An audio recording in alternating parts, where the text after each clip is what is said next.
The Snake and the Goanna, a Dreamtime story. This story, as told by Josie Boyle, was originally told to her by her mother and is a story from the Wongi tribe, a small desert group formerly part of the Western Desert Groups. Once upon a time in the Dreamtime, there once lived a big snake and he had a special friend, the Goanna. The Goanna and the snake lived together and every day they played chasing games and went looking for food to eat.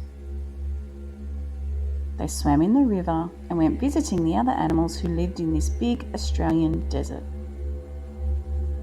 One day the snake and the goanna were bored. They had nothing to do.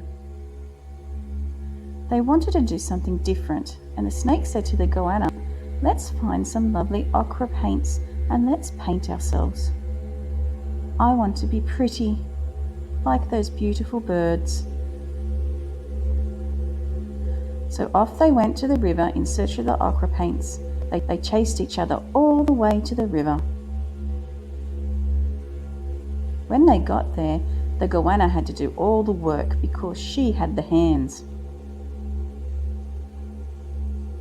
The goanna crushed up the rocks and found lovely red, yellow, white ochre paints in the rocks. The goanna got a small stick to paint with. Then she got some water to mix the powdered, beautiful ochre paints. The goanna started to paint the snake.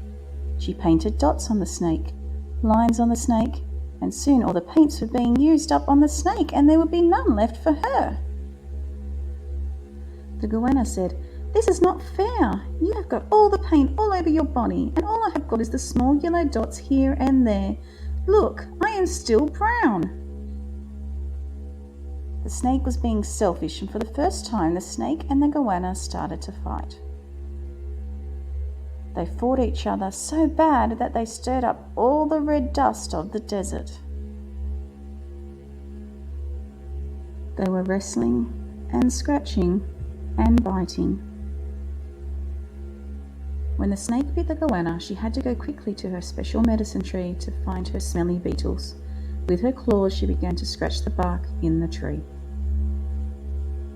She quickly ate the beetles underneath the bark to stop her from being poisoned by the snake. They were never friends again. The snake said, "I am never going to be your friend again." The snake went off in one direction and the goanna in the other. Today, if you are sitting quietly in the bush, you might see a snake come along and a goanna might come too. When they meet, they will still have that same fight over those ochre paints. Today, lots of people in the bush keep goannas as their pets to fight the snake when he comes to visit their house. The end.